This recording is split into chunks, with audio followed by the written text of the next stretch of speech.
Hello, my name is Brant Hunt, and my channel here is Discerning What is True. That's the name of it. Today is the 25th day of March 2023. I'm going to be reading from a particular section here of a web page that I found that has loads of information, and I'll give you that a little later. It's called The Steps to the United Nations. It's basically a history of one world government and how they proceeded from back all the way back in the 1800s to begin to start this whole apparatus. So I hope you guys are having a good day wherever you're from, wherever you're at, I should say. And let's get into the particular reading of this particular book here, okay?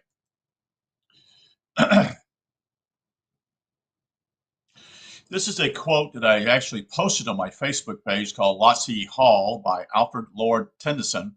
This is a quote from 1842. For I dipped into the future, far as human eye could see, saw the vision of the world and all the wonder that would be, till the war drum throbbed no longer and the battle flags were furled. In the Parliament of Man, the Federation of the world, there the common sense of most shall hold a fretful rem in awe, and the kindly earth shall slumbered lapped in universal law. The roots of the United Nations, the most visible part of the new global management system,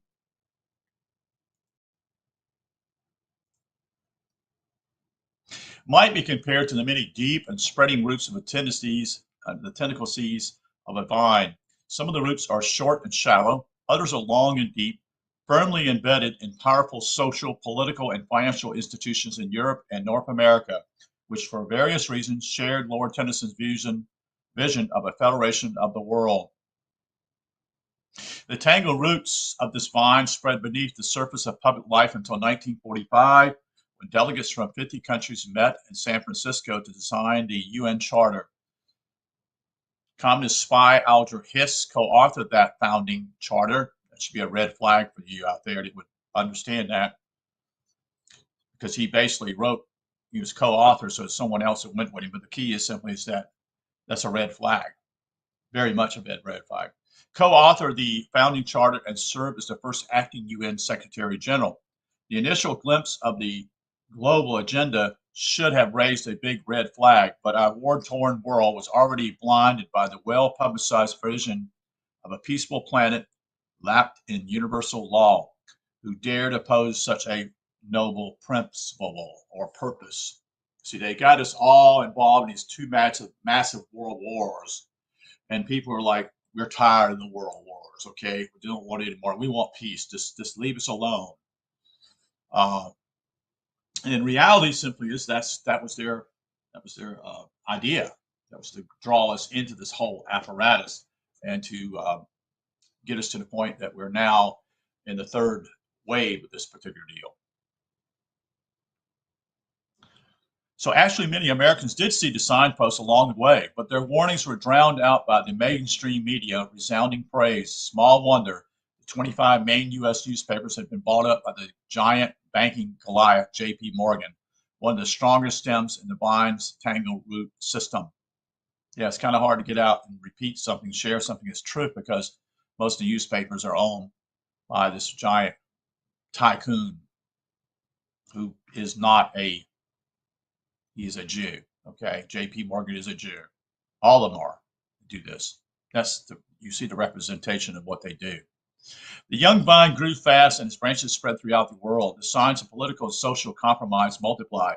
It was no secret that each consecutive socialist secretary general, that is Trygve Lie from Norway, but recommended by Russia, Dag D-A-G Hammarskjöld from Sweden, Uthak, T-H-A-N-T, from Burma, Kurt Waldheim from Austria, and etc. Sympathetic with the communist perspective and helped build a opposing web of international declarations and treaties, that is what we call soft laws, that would overrule constitutional rights and domestic laws here in America. For decades, only communist leaders would fill the UN highest military posts, you see, under Secretary General for Political and Security Council Affairs. 14 of the 15 men who held this vital post up until 1995 and probably into the new century represented the USSR. The one exception was Jaroslav Protasevich, a communist from Yugoslavia, which would be basically from Tito's government. So when American soldiers fought communists in Korea and Vietnam in partnership with the UN, well, that naturally would tell you that they knew what we were doing, because we be spies. The top UN military leaders were communists. No wonder American soldiers fought two futile and deadly wars. Well, the first thing, so I'll just say this. After the First World War, Second World War, the United States addressed the Congress for permission to get into the war. The war in Vietnam and the war in Korea were never, they always went to the UN. So that tells you who rules this area. That tells you, military perspective, that the government is actually subsidal, not subsidal, but as sub to them, to the UN. They've already given their sovereignty over to the United Nations. How could the public be so deceived? Part of the answer lies in the subtle power of gradualism. Implement steps that function like the proverbial frog in the pot of slow heating water.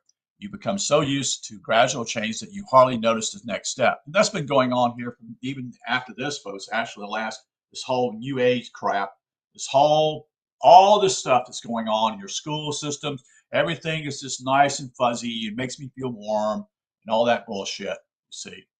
Just as important as the grand vision of global peace, which burns in the hearts of many idealists who have learned to hate war, these two visions and gradualism serve to both motivate and deceive the masses at the same time. Of course, many of the leaders who utilize these strategies have more totalitarian goals in mind. That quest began long before Albert Lord Tennyson penned his visionary poem that is called the Lausana Hall. History points to monumental feats such as the Tower of Babel, the vast Hittites, the Babylonians, the Persian civilization, and later the Greek, the Roman, the Byzantine, and Muslim empires. In most modern times, the world watched with awe as civilized nations such as Russia and Germany sacrificed personal freedom and millions of lives on their altars to Soviet and Nazi dreams of totalitarian socialism. Hindsight helps us trace the earlier infamous steps towards a world government, and we can now look back at the foundation laid by dialectical blend of socialist visionaries, global-minded financiers, and communist revolutionaries, secret societies, new age leaders, wealthy capitalists, and tax-exempt foundations, primarily in Great Britain and the United States, long before the United Nations became an official organ under socialist leadership. That early vision has spread through all the main institutions, as Marilyn Ferguson wrote in Aquarian Conspiracy. Broader than reform, deeper than revolution, this banal conspiracy for a new human agenda has triggered the most rapid cultural realignment in history. There are legions of conspirators.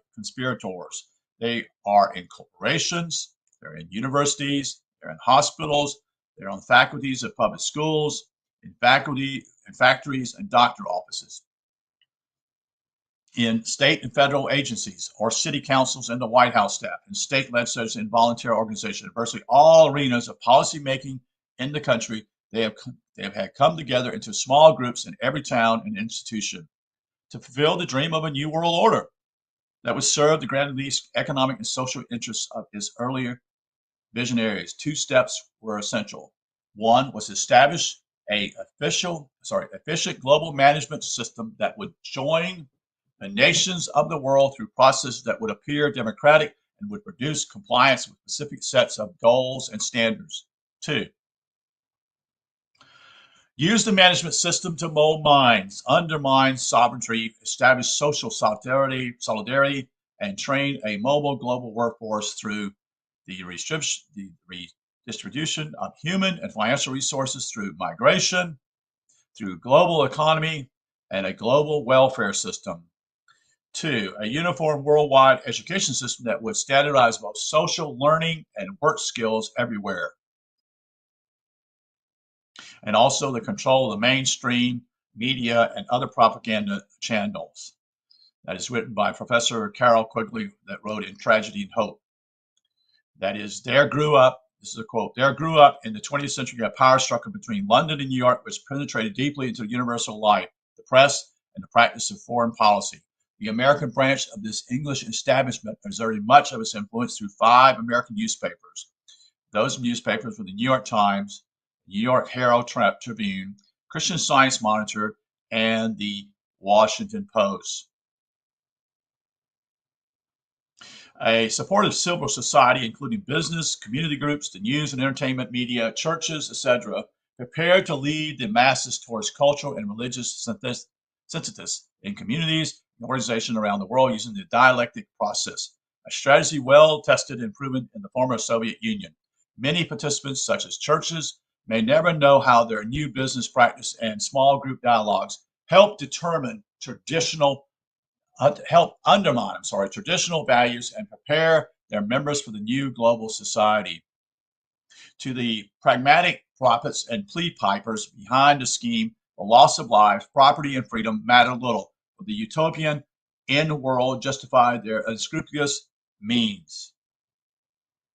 Social experiments that killed millions in Russia, almost 65 to 70 million people, in Nazi Germany, and also in China, became useful stepping stones for the wealthy foundations and financiers in the United Kingdom and the United States who helped fund those wars and revolutions.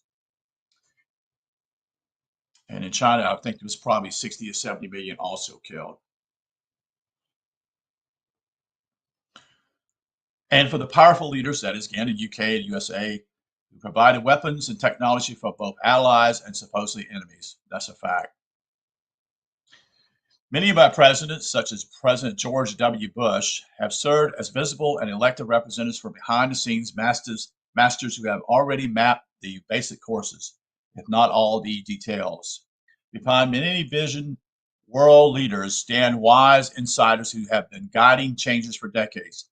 Some of the recent names are familiar, such as George Shultz, who was I think he was Secretary of State, David Rockefeller, which was in the Jimmy Carter administration, Brzezinski, Henry Kissinger for sure, Brent Scowcroft, and others. These men in the top echelons of the Council of Foreign Relations and other elite clubs served in presidents' cabinets again and again. Some led silently behind the scenes. They may call themselves Republican or Democrats. It doesn't really matter, does it? And the CFR is actually controlled by the Royal Institute in Britain. So it's not, the CFR is actually a baby of the Royal Institute. Continue.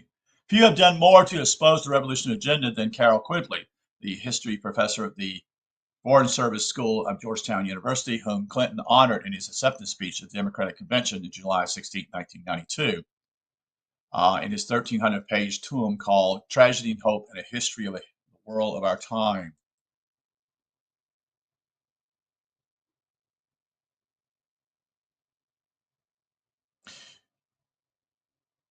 This was a quote from World in a Time. The chief problem of American political life for a long time has been how to make the two congressional parties more national and international.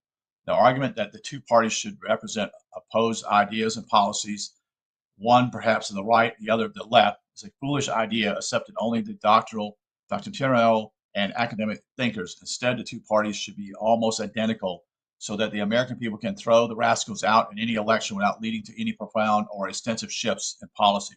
Correct. That's what they've been doing. In other words, elected, sorry, I've gotten off a little bit here. In other words, elected officials come and go, but the unelected leaders behind the scenes continue their reign. As European Parliament member Ashley Mote, M-O-T-E, wrote in an article titled Beware the Secret Heart of the EU. Even the EU public face the unelected commissions. That's right, they're not elected folks. They're just unelected. They are called what is it called? I can't think of their names right now. Some are called MPs, as well as I recollect. They are not elected. They are just given a position. It's a charade. Power does not lie with them. It lies with the senior staff running their departments. We do not know what their budgets are, how they are financed, or who approves their costs. Indeed, we do not even know what powers they have been given, nor by whom. We cannot get rid of them. The EU would no longer be the servant. The EU would no longer be the servant of the member states. It would have become their masters. Every previous treaty was a small step along that way, that road. The other 24 commissioners, each appointed by the other member states, are figureheads. They take the flank of the public arena and make announcements decided for them by their senior staff with the guidance of the secret committee. And I'm talking about people who live in Europe, folks, right now. This is important. Officially above the commission sits a council of ministers, but the council is just more of the same elaborate illusion.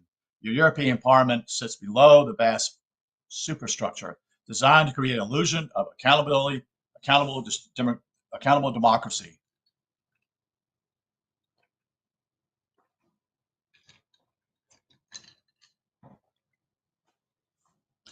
Basically, a condescending pat on the head for voters held in contempt.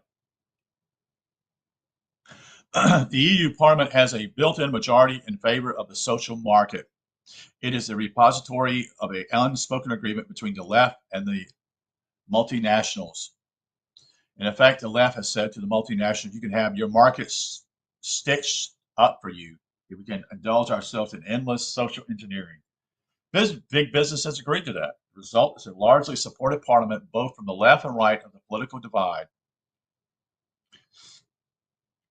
Summarizing a key point in Quigley's Tragedy and Hope, Dr. Stanley Monteith wrote in a well-researched book called Brotherhood of Darkness. Professor Quigley assured his readers that the threat of communism was exaggerated, correct, and that he had researched the men and the organization that ruled the world. In those days, many people believed that our State Department had turned Eastern Europe and China over to the communists because our governments were dominated by subversive agents. Professor Quigley clarified that confusion. This myth, like all fables, does in fact have a modicum of truth.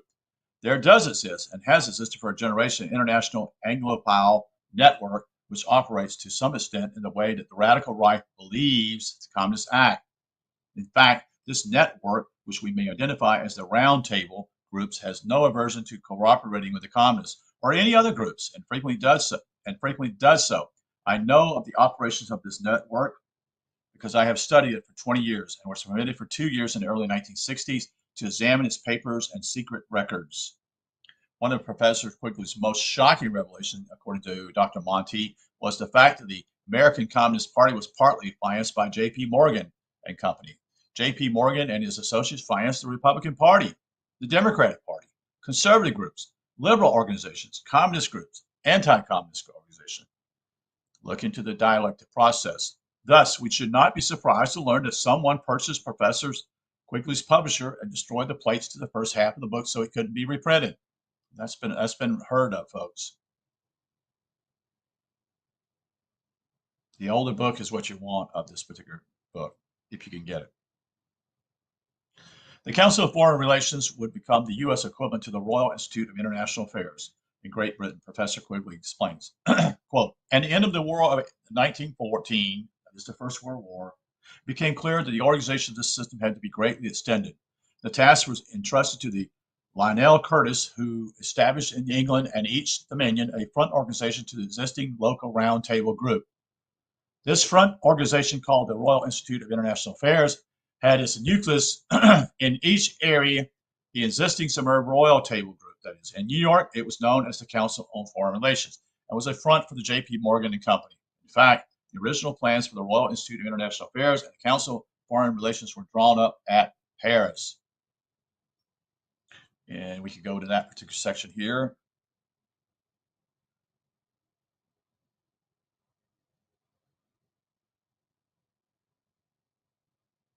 We'll go back to that in a second here. We'll look at that. The banks and tax-exempt foundations were essential to this global vision. The powers of financial capitalism has another far-reaching aim, nothing less than to create a world system of financial control in private hands able to dominate the political systems of each country and the economy of the world as a whole. The apex of the system was to be the Bank for International Settlements in Basel. a private bank owned and controlled by the world's central banks, which were themselves private corporations. Each central bank sought to dominate its government by its ability to control the treasury loans, to manipulate foreign exchanges, to influence the levels of economic activity in the country, and to influence cooperative politicians by sequentially economic rewards. In 1924, the chairman of the board of the Midland Bank said, "Banks can and do create money, and they who control the credit of the nation direct the policies of government and hold in the hollow of their hands the destiny of the people." Another quote: "During the early decades of the 20th century," explained Dr. Monti, "the three largest banks in the U.S. were owned by the Rockefellers, the Morgans, and the Mellons, and all of those were Jewish banks, all of them. Contrary to popular speculation, the powerful European central banks preceded the House of Rothschilds. That is, Jewish banks never controlled this particular deal." There you have a glimpse of the hidden Anglo-American power structure and its European branches. To see how all the pieces fit together, we suggest you need to look into The Brotherhood of Darkness by Stan Monti. Now we're going to look at the timetable here. So in 1842, again, he wrote the poem Lord Tennyson, and then in 1870, Oxford professor John Ruskin, Ruskin, embraced Tennyson's vision with his students, persuading them that they had a moral obligation to disseminate Europe English culture and unite the world under British rule. By early 1900s, many held strategic positions in the English government, but none of his disciples would further division more effectively than Cecil Rhodes. 1877, in his book called Confessions of Faith by Cecil Rhodes, wrote, "The Society of the Elect should inspire and even own portions of the press, for the press rules the minds of the people. The society should always be searching for members who might by their position in the world, by their energies of character forward the object." Quote from Cecil Rhodes' Confessions of Faith. In 1888, Edward Bellamy also embraced Tennyson's vision, and his book called Looking Backwards helped spread the vision of a socialist world government. Bellamy clubs began forming across the United States. Among the followers were Andrew Carnegie, who believed in monopoly capitalism, meaning socialism, a universal welfare system, with a ruling class of powerful capitalists who would control both governments and the people. In 1890, that is autumn, Rhodes sent his closer friend, that is W.T. Steele, Stead, S-T-E-A-D, a letter explaining his plan for world government. Quote, "The key of my idea discussed with you is a society copied from the Jesuits as to organization, idea which ultimately leads to the cessation of all wars and one language throughout the world. The only thing feasible to carry this idea out is a secret one, that is a society gradually observing the wealth of the world to be devoted to such an object." Rhodes' universal peace would begin, according to him, after 100 years, and it will be exactly 100 years later, in the autumn of 1990, that President George Bush will spell out his new world order. Concepts for universal peace and cooperation. This is from Cuddy, page 13. According to Dr. Cuddy, Rhodes' letter would be published in W.T. Steele's article and Review of Reviews in May of 1902. Looking back many years later, Professor Quigley described another step towards completion of his 100-year plan. Many of his men would undoubtedly be Rhodes scholars, correct. After 30 years, there would be between 2,000 and 3,000 men in the prime of life scattered all over the world, each one of whom, moreover, would have been specially mathematically selected towards the founder's purpose. That's Quigley quoting Stead. In 1891, that is February 6, Rhodes' secret society, the Society of the Elect, is formally established. You hear of that group? I never heard of it. Rhodes is the general, with Stead, Milner and Renard Vallot and Brett Lord Esker formed the executive committee. They were followed by the Circle of Initiates with Association of Helpers, later organized by Milner and as the semi-secret roundtable groups beyond them. In 1895, the Fabian Socialists established the London School of Economics. Through the Fabians are dominated by intellectual elites, and the group is Rhodes Round Table members is dominated by financial elites. They both believe in a socialist relationship between government and the masses. In 1891, another statement here. To select and train world leaders worthy of the vision, Cecil Rhodes established the Rhodes Trust and the Rhodes Scholarship Fund. He had acquired the wealth needed to pursue his global ambitions in the gold and diamond mines of southern Africa. You see, he got in this. Cecil Rhodes went down to South Africa, basically, and also into what we call at that time Rhodesia. Today it's called Zimbabwe. And they've got mines, gold mines. And many people were not in that area, were not involved in it. They didn't want this, but they were forced in this whole thing. And eventually there's a civil war that takes place in Rhodesia later on in the 1970s. Actually, I think 1975. And eventually many British soldiers signed up as mercenaries trying to fight the government trying to be put into there, which was nothing but a communist form of government. So, and they lost.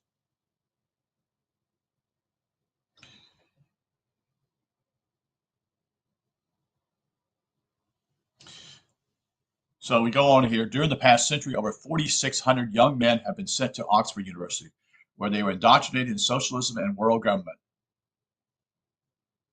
President Bill Clinton, General Wesley Clark, Strobe Talbot, Senator Bill Bradley, and thousands of other prominent men are Rhodes Scholars. They work in government offices and international banks, on the boards of corporations and taxes and foundations, in the Supreme Court, in the media, and in our universities and United Nations associations and the Council of Foreign Relations. In 1902, Cecil Rhodes died, and Lord Alfred Milner took control of the Rhodes Trust. In 1909, Lord Milner secretly created the Security Roundtable Group was established. Professor Quigley exposed some of the evolving ties between the global banking fraternity and those evolving semi-secret discussions and lobbying groups, which helped form the World War I as a means to raise public support by a League of Nations. By 1915, the Roundtable groups existed in 7 countries, including England and in the United States. Since 1925, there have been substantial contributions from wealthy individuals and from foundations and firm associations with the international banking fraternity, especially organizations associated with J.P. Morgan, the Rockefellers, and the Whitney families. Quote, that's from Quigley's book in 1950 through 1951. In 1913, January, President Woodrow Wilson wrote in his book, The New Freedom, "We are in a new world, in the new order." You see, he's already one of those. Remember, he's a political science professor. Government, that's right, at Princeton. He also was a president at Princeton eventually. And then he became the governor of New Jersey for a few years, and then he ran for office and won in a three-tailed race. They always do that too. They put a third man in there to rob the one they want to rob to. And Taft was the president before, which most people thought he was going to win before all this started. He finished third, badly third. He didn't win, I think, 11 or 10 electoral votes. He was smashed. Anyway, he continued with this amazing revelation. Remember, this was happening almost a century ago. What we see today is the result of this hidden but rising iceberg. Quote, some of the biggest men in the United States in the field of commerce and manufacturing are afraid of somebody, are afraid of something. They know that there is a power somewhere so organized, so subtle, so watchful, so interlocked, so complete, so pervasive, that they had better not speak above their breath when they speak in condemnation of it. It's pretty powerful too, isn't it? We have been dreading all along the time when the combined power of high finance would be greater than the power of government.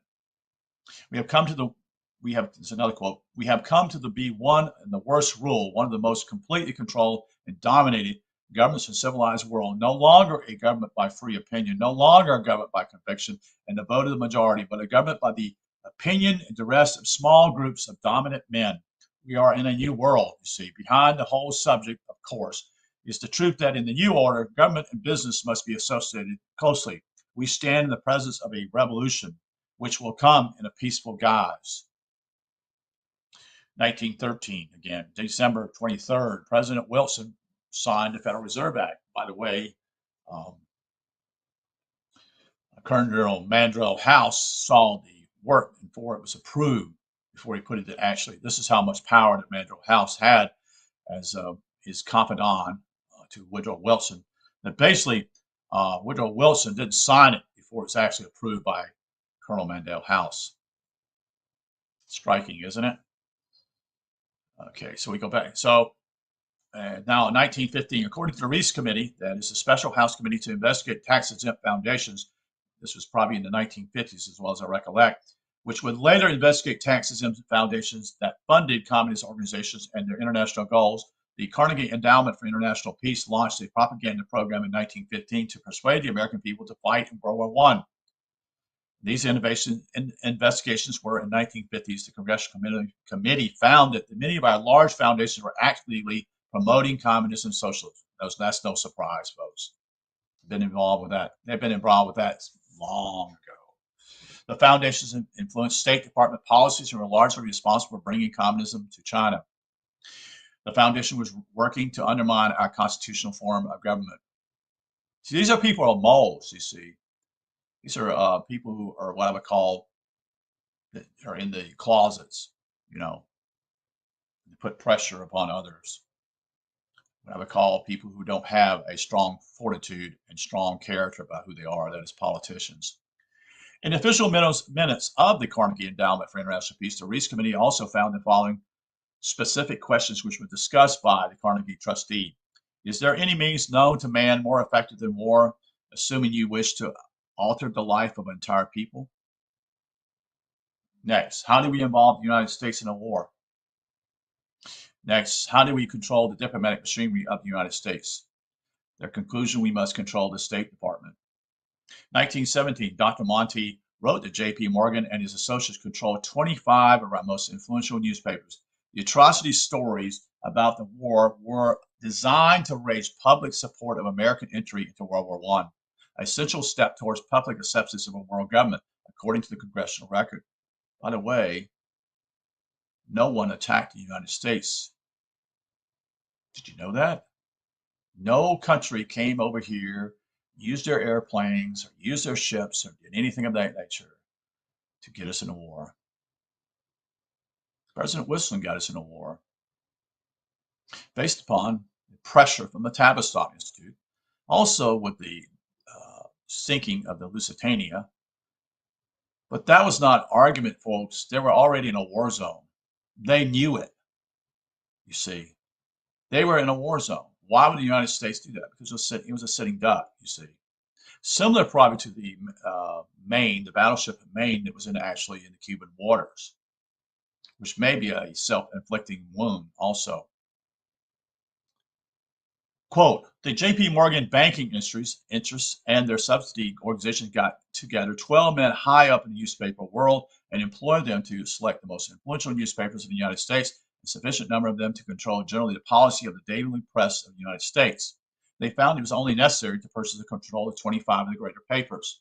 Editor was furnished for each paper to properly supervise and edit information. Yes, that's true. In fact, it's even more true now than it ever has been. The paper I have here locally is owned by a Charleston paper. It's no longer a local paper. Just in the last 20 years. You see, so it's going to tell you local stories, but the way he says, yeah, newspapers were very more prominent then. Until the internet came in, the newspapers were basically, and television news and radio were the most in priority. But that's all changed because now a lot of the news people get is actually over the internet, which I believe that's all been done on purpose too.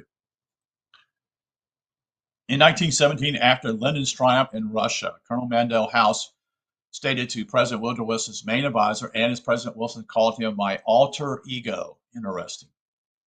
Cable the president the following message from Paris. There have been cable over and published here statements made by American papers to the effect that Russia should be treated as an enemy. It is exceedingly important that such criticism should be suppressed. And that's from Dennis Cudley. According to Dennis Cudley, Colonel House was the primary responsible for the League of Nations Covenant. It was influenced by the Fabian socialist drafts of the League.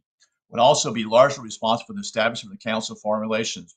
In June of 1923, he wrote in the Foreign Affairs Journal, quote, "If war had not come in 1914 in fierce and exaggerated form, the idea of association of nations would probably have remained dormant." See, that was used for that purpose. For great reforms seldom materialize except through great upheavals. If law and order are good within states, there can be no reason why they should not be good between states, that is, nations. Another quote from Dennis Cudley. 1917 again, in his report published in 1954, the Reece Committee, a special House committee to investigate tax-exempt foundations. Tax-exempt foundations are clubs, folks. That's what they are. They have members in their club, and they're no longer charged tax. Most of these are quote unquote benevolent groups, we would say. You know, the National Council Institute, you know, the American Society for this and that, the AMA. All these groups are, you know, they don't pay taxes. You see, and I did a video on that yesterday talking about it mainly. And yeah, they keep their money. You see, but they are keeping that money. You see, they're not actually solving any problems, folks. Let's go back down here. The quote here is from, again, from Reece Committee. These trustees in a meeting about 1917 had the brashness to congratulate themselves on the wisdom of their own original decision because already the impact of war had indicated it could alter life in this country. They even had the brashness to dispatch a telegram to Mr. Wilson cautioning him to see that the war did not end too quickly. And that's correct. In fact, Mr. Hoover was involved in this too before he was even elected president. Was involved in getting the Belgians to give food for the Germans because the Germans stated, their upper parts, it'll tell you who's in control, folks, stated they didn't have any more food for their soldiers. So they were going to have to discontinue fighting the British and the French. Did you know that? Are you aware of that? And Mr. Hoover was enormously involved in that. So he made sure that Germany had food such and such to fight a longer war to kill soldiers. That's why Hitler rose to power, so to speak, because simply he said they stabbed us in our back. Possibly. But then he rose to power because someone else was giving him support too. No surprise. The concern became, as expressed by the trustees, seeing to it that there was no reversal to life in this country as it existed prior to 1914. And they came to the conclusion that to prevent a reversion, that is to reverse this whole thing, they must control education. And then they approached the Rockefeller Foundation and they said, will you take on the acquisition of control of education that involves subjects that are domestic in their significance? And it was agreed. And then together they decided that the key to it was the teaching of American history, and they must change that. 1918, Russia is pointing the way to a great and sweeping world change. It is not in Russia alone that the old order is passing. There's a lot of old order in America, and that is going too, and I'm glad of it, said William Boyce Thompson, who's a Federal Reserve Bank director and founding member of the Council of Federal Relations, wrote these words in January issue of the New York World. 1918 in August, Financier Bernard Baruch, chairman of the War Industrial Board, who in 1944 advised President Roosevelt concerning war and post-war plans, stated, every man's life is at the call of the nation, and so much be every man's property. We are living today in a highly organized state of socialism. The state is all. You hear that? The state is all. The individual is of importance only as he is contributing to the welfare of the state. His property is only as the state does not need it. He must hold his life and his possessions at the call of the state. That's a quote from 1918, folks. I'm sorry. Yes. No, it's actually 1944. Getting ahead of myself here. In 1919, February, the League of Nations, the terrible losses of World War I, produced an ever-growing public demand that some method be made or found to prevent a renewal of the suffering and destruction, which were now seen to be an inescapable part of modern world war. So great was the force of this demand that within a few weeks after the opening of the Peace Conference of Paris in January 1919, unanimous agreement had been reached on the text of the Covenant of the League of Nations. Colonel House wrote the first draft of that covenant. In 1919, continuing, Colonel House deliberately misled world leaders into rejecting any notion of blocking the Bolshevik Revolution. Which side are you on, you see? The following statement is from his diary. Quote, I had a heart-to-heart talk with Clem Clemenetigo, he's the premier of France, about Bolshevik in Russia and its westward march. I made him confess that military intervention was impossible. Later in the afternoon, when Orlando, that is the premier of Italy, called, I gave him very much the same kind of talk. I'm trying and have partially to succeed to frighten not only the president, that is Wilson, but the English, the French, and the Italians regarding what might be termed the Russian peril. Quote from from Dennis Cudley. Continue. So there were people who actually they were afraid and were going to fight, but guess what? They control the money, folks. The government at these times are already stretched. Don't have the money comes from the banks, folks. You see, so they have control of that. So even these ministers that want to do this, they could get cut off of money if they get so much, and then they lay on hold, more people die. That would be what they would say. The Council of Foreign Relations was founded in 1921, mainly through Colonel House influence. This guy had enormous influence, folks. Enormous. To build a needed network of global support groups, it would disperse tens of millions of dollars annually from the major tax-exempt foundations such as the Carnegie and Rockefeller Foundations. The CFR would be the U.S. equivalent of the British Royal Institute of International Affairs, as Professor Quigley wrote. The original plans for the Royal Institute of International Affairs and the Council of Foreign Relations were drawn up in Paris. In 1922, New York City Mayor John Hyland description of the shadow government developing on the national level fits the international transformation as well. Quote, the real meanness of our republic is this invisible government which like a giant octopus sprawls in its slimy link over city, state, and nation. Like the octopus of real life, it operates under control of self-created screen. It seizes in its long and powerful tentacles our executive officers, our legislative bodies, our schools, our courts, our newspapers, and every agency created for the public protection.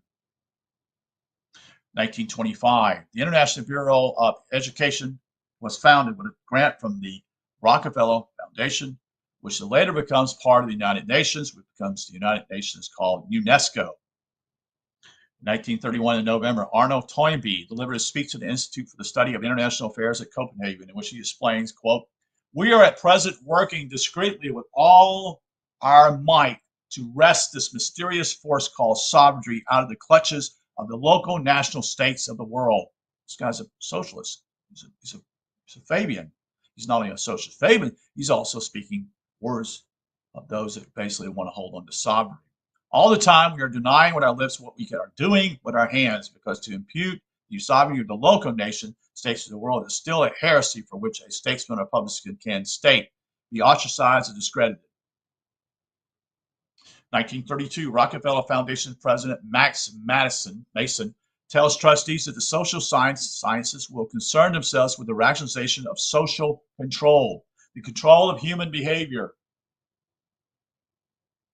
In that same year, Dr. Ernest Rudin, the Nazi director of Kaiser Wilhelm Institute for Psychiatry, that was funded by Rockefeller, was appointed president of the Global Eugenics Federation. In 1934, February, Rockefeller Progress Report by one of the division heads asked, can we develop so sound and extensive a genetics that we can hope to breed in the future a superior man? That's from Dennis Cudley. In 1935, the Masonic symbol of the eye and the pyramid is officially adapted to the U.S. dollar bill, with Henry A. Wallace, President Roosevelt's Secretary of Agriculture, a socialist and a theosophicalist, who later became Roosevelt's vice president. Explain, quote, Roosevelt, as he looked at the color reproduction of the seal, was first struck with the representative of the all-seeing eye, a Masonic representation of the great architect of the universe. Roosevelt, like myself, was a 32nd degree Mason. He suggested that the seal be put on the dollar bill. Henry A. Wallace, a socialist Secretary of Agriculture and later Vice President under Roosevelt. In 1935, in a report represented at the 72nd Annual NEA meeting, Williams Gibbons, that is Willard Gibbons, later NEA Executive Secretary, wrote, quote, a dying laissez-faire, that's laissez-faire form of government, laissez-faire form of economics, must be completely destroyed. and all of us must subject it to a large degree of social control. The major function of the school is the social organization of the individual. It must seek to give him understanding of the transition to a new social order. This was in 1935, folks, already pointing the way, already pushing their social ideas and their socialism. The destruction of the individual. It's always been the individual, folks. That's why I say something with the issue of communitarianism. The only way of fighting this simply is you need to have individual rights. Individual rights are far better than anything else in the world, folks. You need to get that in your head. You need to understand that anything else is actually a way of controlling you. Communitarianism is that. It will control you. And that's what they're doing right in front of your face. People don't, they see the word community thinking, it's, oh, this is great. Let's all live together. That's bullshit, folks. We already had a real community with individual rights before. What they've come in is remodel this whole thing and have fooled 99% of the people out there.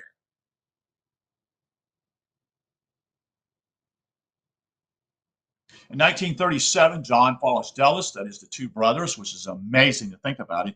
You had two Dulleses, that is brothers, were Dulleses, who were involved in government.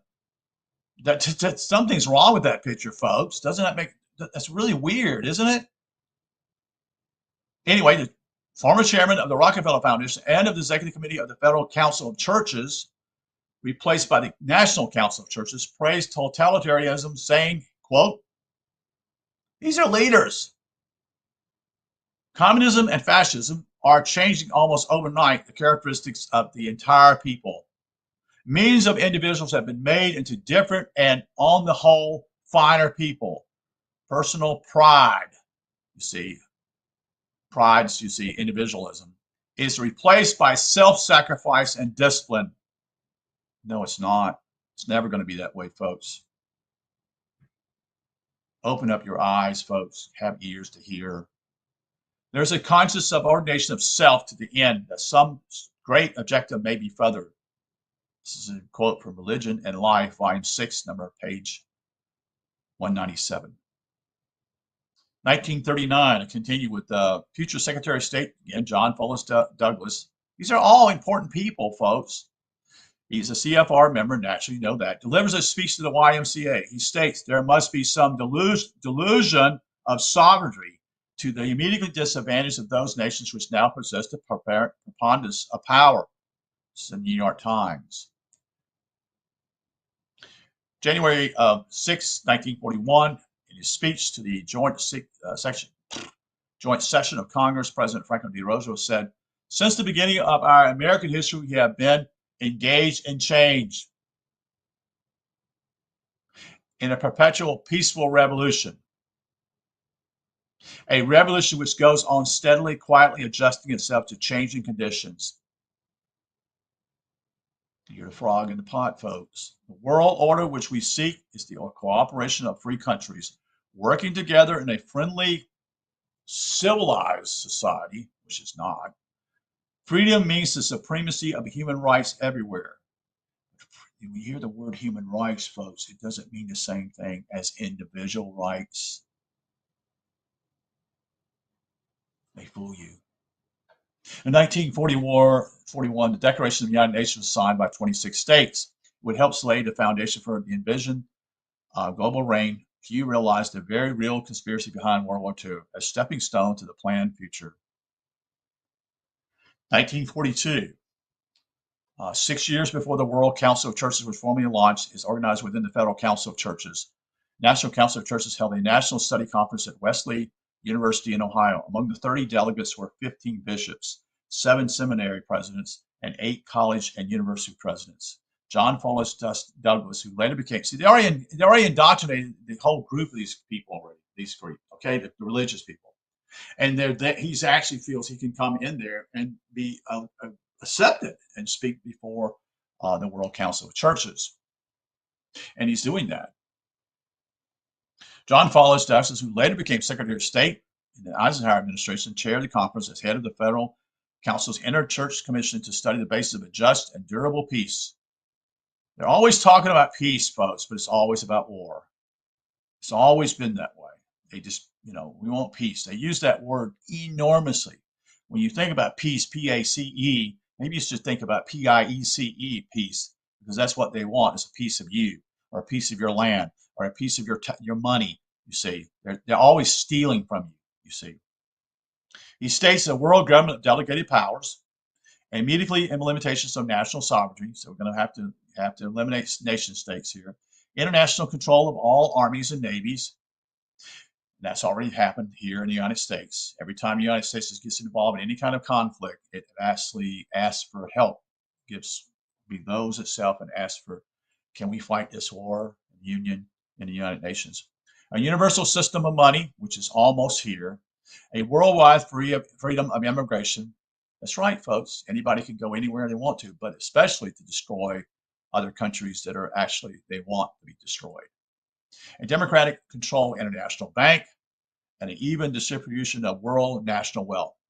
But reality is to take from those that haves and get to the have-nots. We talked about that in the political science back in the 1980s when I was a student. 1942, the Time magazine wrote a summary of the report. In the statement below, notice these words: a new order through voluntary cooperation within the framework of democracy. Democracy was a stepping stone from republic, folks. You see, that's how they do this. Or through explosive political revolution, this solution, voluntary cooperation with the framework of democracy, gives us a glimpse of the true meaning of nice-sounding words such as democracy, voluntarism, participation, involving everyone in the consensus process, you see, partnerships and civil society. Wants me to puke, folks. The consensus. Do you consent to this? Because you don't say no to this stuff, it just continues to go on down the road. They're not going to stop it. So when you don't say anything, you are actually consenting to it. You don't speak out about it and against it, you are actually participating in making it go on. Because you're not saying no, because that's the strongest word in our language, is say no. And that's also to deal with any kind of deals that someone's trying to do some type of body damage to you. You say no. Because if you don't say anything with a quote-unquote psychopath, they'll continue on. These people are psychopaths.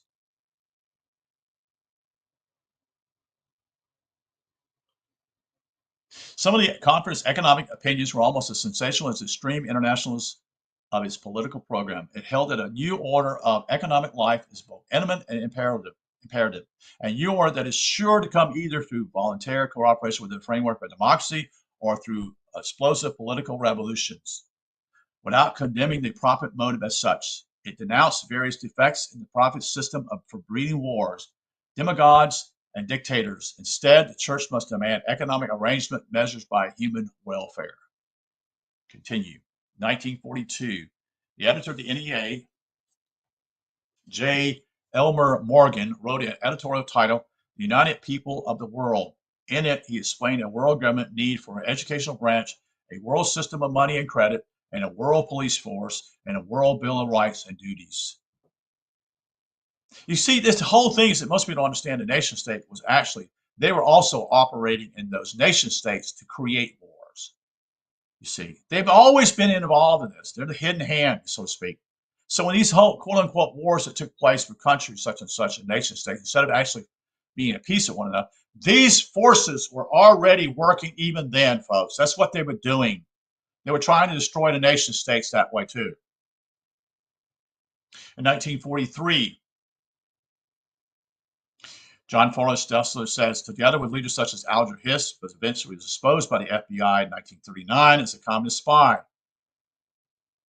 Convened another Council of Churches conference, endorsed 6 pillars of peace, a plan for world political organizations, a United Nations. In his speech recorded in the Council's 1944 biannual report, Dulles says, quote, interest in this subject has been enormously increased by the declaration of the Moscow Conference, which stressed the necessity of creating at the earliest possible moment a general international organization. People in and out of the churches were urged to remain united and vigorous to achieve such an international organization. This statement, signed by more than 1,000 Protestant leaders, was given to the press and mailed to the Protestant president and member of Congress. We're on it. We want it. We want it. You see. Continue in 1944. The formation of international organizations to succeed the League of Nations was also undertaken by technical experts of the Allied Nations, the United States, numerous state departments, and interdepartmental committees study the intricate problems of organizations, membership, and voting procedures and sanctions. This was done at Dunbarton Oaks in Washington, D.C. U.S., British, Russia, and China experts were there, which included co-author Alger Hiss, finally gathered to draw up the Charter for the United Nations Organization.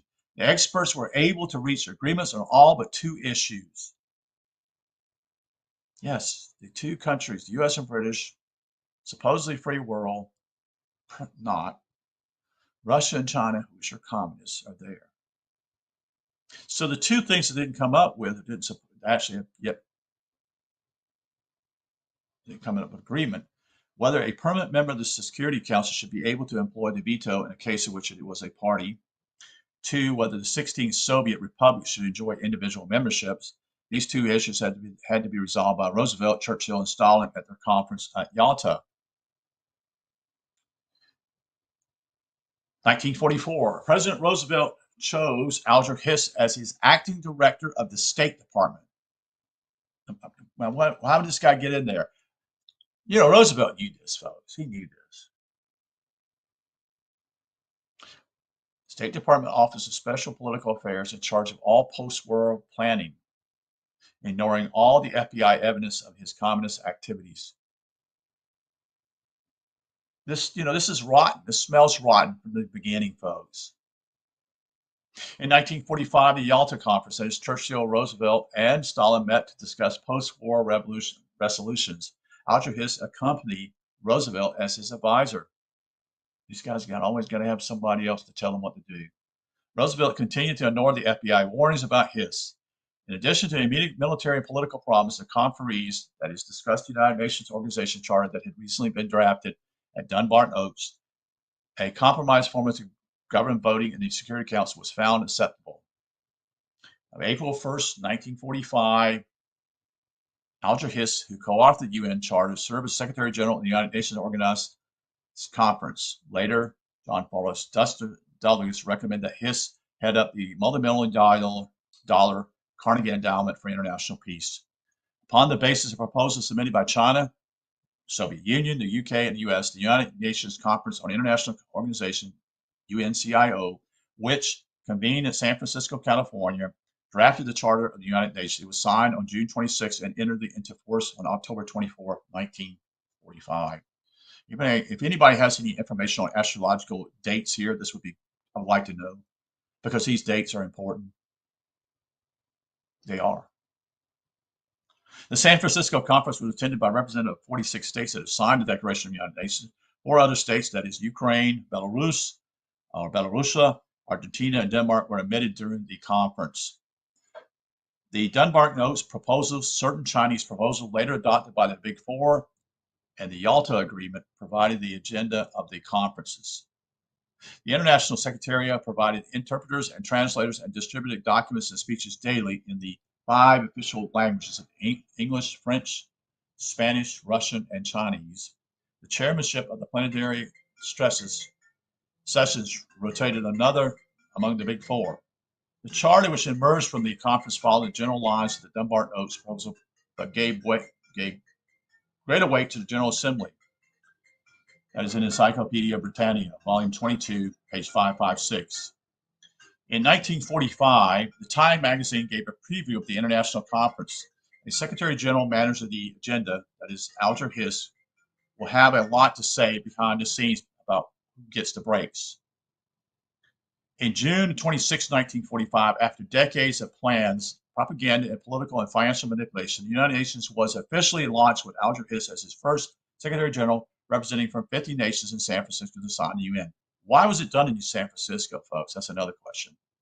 On June 28, President Harry Truman stated, "We are going to have to ratify this UN Constitution of San Francisco. It was just as easy for nations to get along in the Republic of the World as it is for us to get along in the Republic of the United States."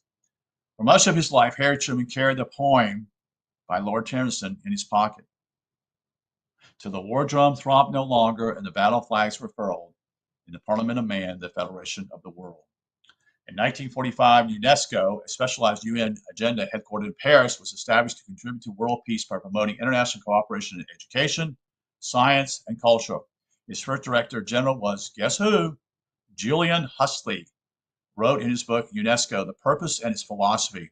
The general philosophy of UNESCO should be a scientific world humanism, global in its sense and evolutionary in background. In its educational program, it can familiarize all peoples with the importance or the implications of the transfer of full sovereignty from separate nations to a world organization. Task for the media division of UNESCO will be to promote the growth of common outlooks shared by all nations and cultures to help the emergence of a single world culture. Single world culture. So it's to break down all these other people, such and such.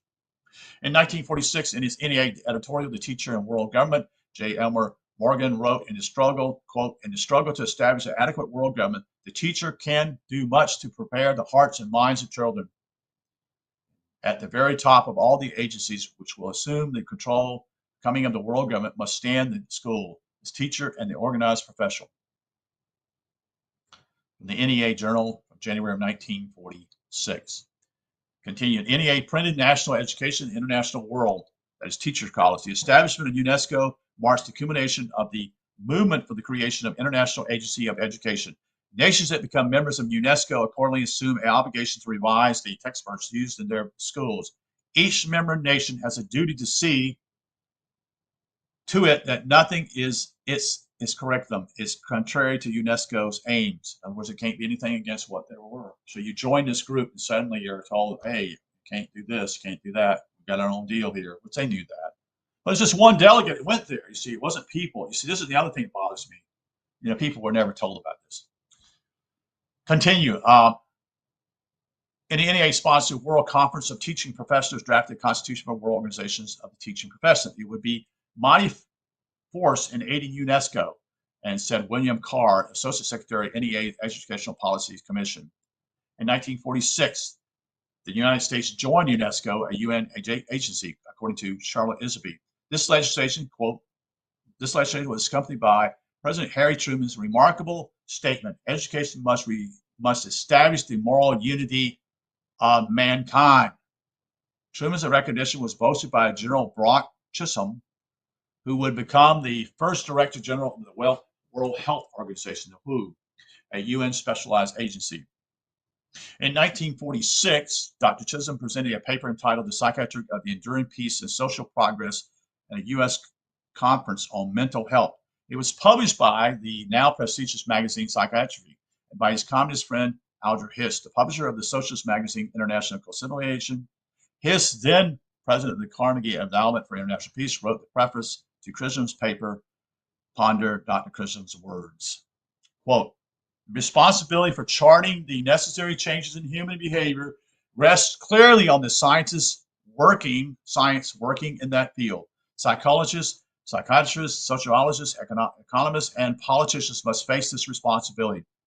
Can we identify the reasons why we fight wars? Many of them are easy to list: prejudice, isolationism, the ability emotionally and critically to believe unreasonable things.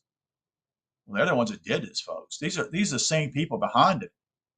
The only psychological force capable of producing these perversions in morality, the concept of right and wrong. For many generations, we have bowed our necks to the yoke of conviction of sin. We have swallowed all manner of poison certainties fed us by our parents, our Sunday and Sunday day school teachers. It has long been generally accepted that parents have perfect right to impose any points of view. No, that's their rights, that's their children. Any likes or fears, superstitions, prejudices, hates, or fates of their defenseless children. See how this is, the parents are now becoming the bad guys. I'm not saying they're not bad parents, folks. I'm not saying that. I'm just reading what they're saying here. It is, however, only recently that it has become a matter of certain knowledge that these things cause neurosis, behavior disorders, emotional disabilities, and failure to develop to a state of emotional maturity which fits one to be a citizen of a democracy. Surely the training of children at home and school should be at least a great public concern as their vaccinations for their own protection. Wow. Individuals have emotional difficulties of their own guilt, fears, inferiorities, are certain to project their hates onto others. They are a very real menace. Whatever the cost, we must learn to live in friendliness and peace with all the people in the world. There is something to be said, though, for gently putting aside the mistaken old ways of our elders, if that is possible. If it cannot be done gently, it may have to be done roughly or even violently. These are quotes. And can such a program of re-education be chartered? 48, the World Health Organization established under the leadership of Dr. Brock Chisholm as first Director General. In 1948, the UN General Assembly adopts the Universal Declaration of Human Rights.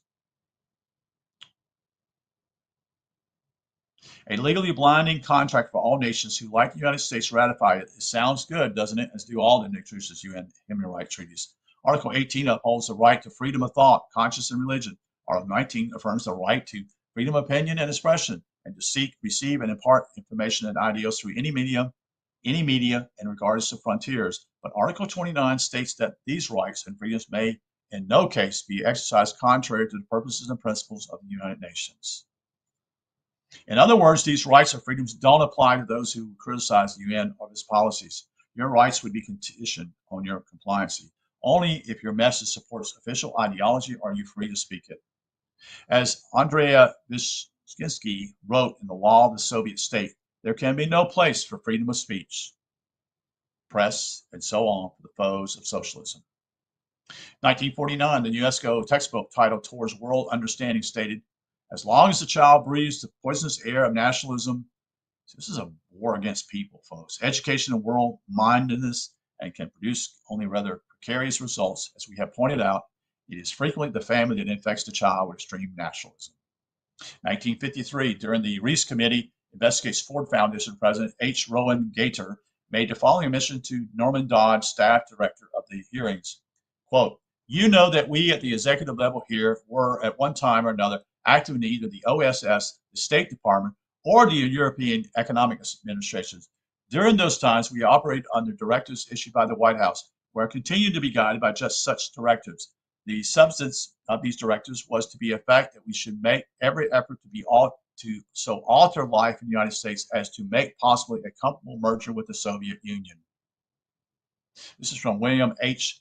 Mahaney II, the Tax Exempt Foundation, in 1980, page 63. In 1966, Quigley's Tragedy and Hope, A History of the World in Our Time was published, summarized a key point in his book called Dr. Monti wrote, Professor Quigley assured his readers that the threat of communism was exaggerated and that he had researched the men and the organizations that ruled the world.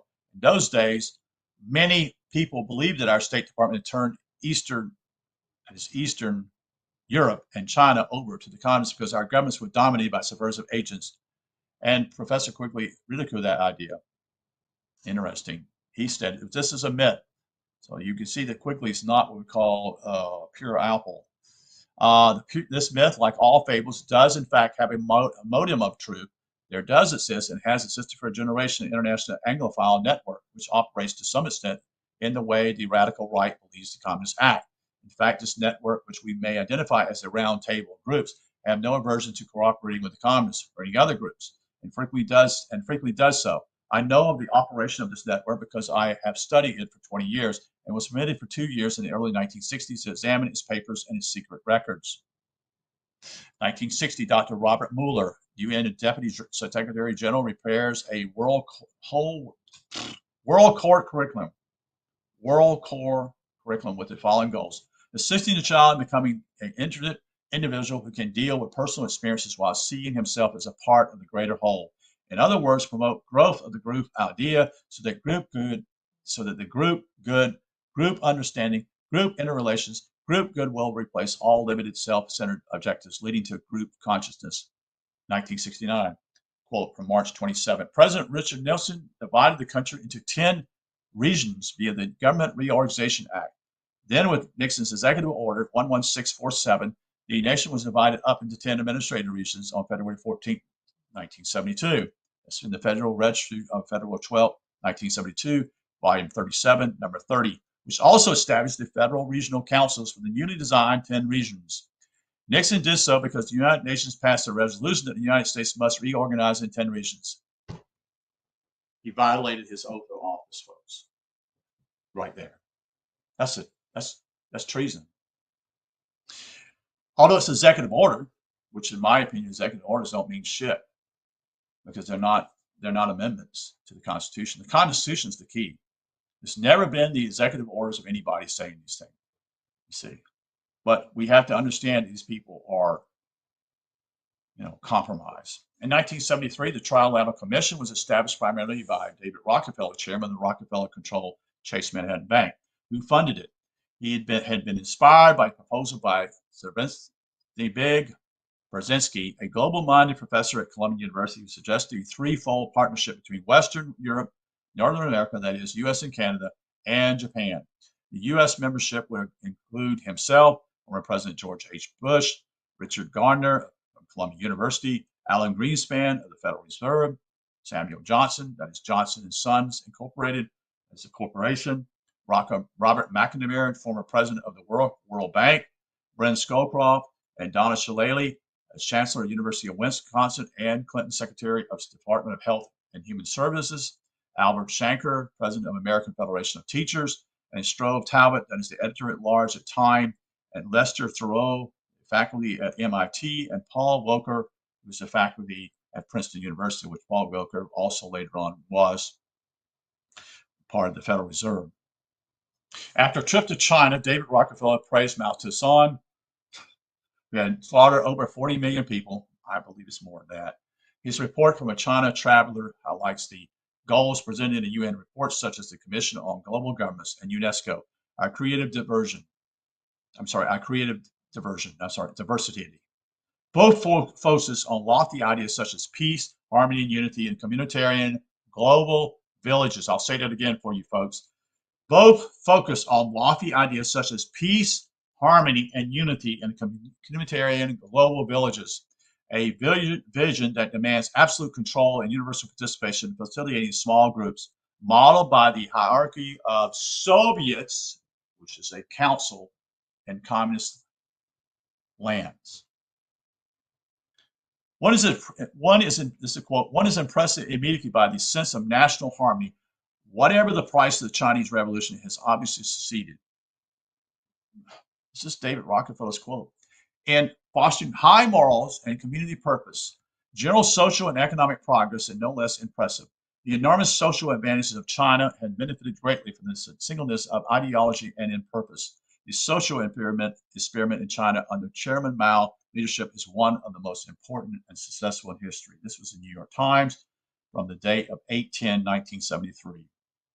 In his book, Wall Street and the Bolshevik Revolution, 1974, Anthony Sutton documents the fact that Rockefeller and Morgan banks provided the Bolsheviks with loans while American industry provided them with the plants and the technology that they needed.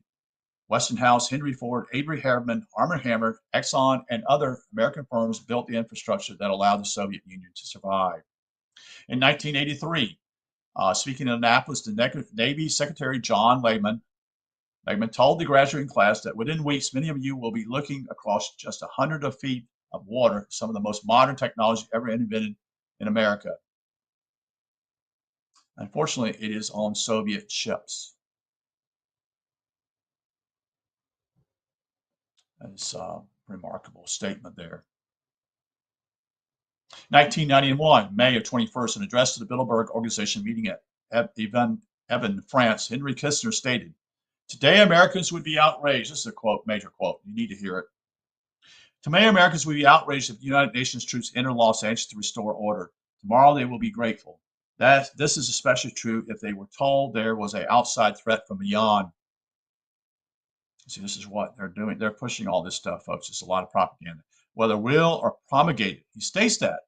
He says it's promulgated, meaning that they, it's propaganda that threaten our very existence. It is then that all peoples of the world will pledge with world leaders to deliver them from the evil. That is, the one thing every man fears is the unknown. When presented with these scenarios, the individual rights will be willingly relinquished for the guarantee of their well-being granted to them by their world government. This is translated from a tape recorder made by one of the Swiss delegates. So someone recorded this there. This would have never been known because the media wasn't there.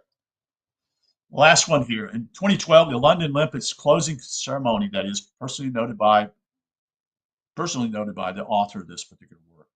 This dark but spectacular celebration was recorded on a video that proposes for a few days, but due to the occult themes and suggestions, we deleted it. Among its images are the occult symbols of today's elitist secret societies, which are ominous, real, and powerful. I can personally verify that the OTO, high-level Illuminati, Freemasons, and the Hermetic Order of the Golden Dawn are real. So this is, I wanted to just share this with you guys today. Appreciate you all being here. I don't always agree with certain people here. Sometimes I don't agree with Carol Quigley. I know that Carol Quigley's book has been messed with. If you get a later edition, it's been changed. I've heard that many times. I don't have that particular book. I have one of these other books, but not that one. So I appreciate you being here. Thank you for listening, and I hope you have a good day. Okay? You take care. Again, my channel is Discerning What is True, and you have a splendid day. Bye-bye.